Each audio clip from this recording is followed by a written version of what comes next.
मोठी बातमी नंदनवन निवासस्थानी आता मोठी खलबत सुरू झाली आहे। राष्ट्रवादी काँग्रेस पक्षाचे प्रदेशाध्यक्ष जयंत पाटील एकनाथ शिंदे यांच्या भेटीला अशी सूत्रांची माहिती आहे।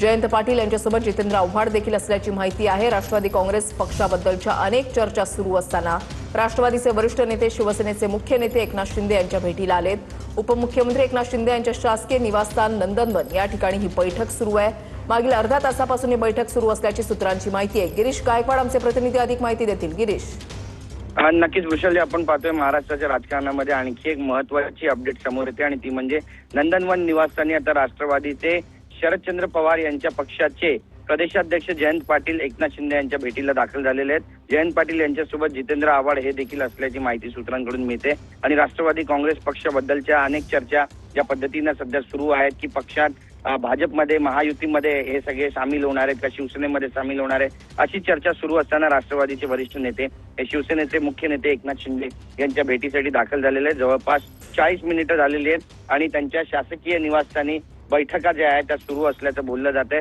नेमकं काय घडणार आहे हे सुद्धा पाहणं महत्त्वाचं ठरणार आहे। आपण पाहतोय की शिवसेनेच्या बऱ्याच नेत्यांनी ऑपरेशन टायगर 3.0 हे सुरूच राहील असं आधी सांगितलं होतं आणि त्या अनुषंगाने या बैठका आहेत का किंवा जयंत पाटील हे भविष्यामध्ये महायुतीमध्ये दिसतील तर कोणत्या पक्षात दिसतील, शिवसेनेत दिसतील की भाजपमध्ये दिसतील हे देखील पाहणं तितकंच महत्त्वाचं ठरणार आहे। पण अर्थ खातं त्यांच्याकडे जाईल अशी सुद्धा माहिती सूत्रांकडून मिळते। त्यामुळे बऱ्याचशा घडामोडी येत्या काही दिवसांमध्ये घडतील अशी देखील माहिती सूत्रांकडून मिळते। एकंदरीतच या बैठकीचं फलित काय असणार आहे हे देखील पाहणं तितकंच महत्त्वाचं ठरणार आहे। धन्यवाद गिरीश दिलेल्या सविस्तर माहितीसाठी।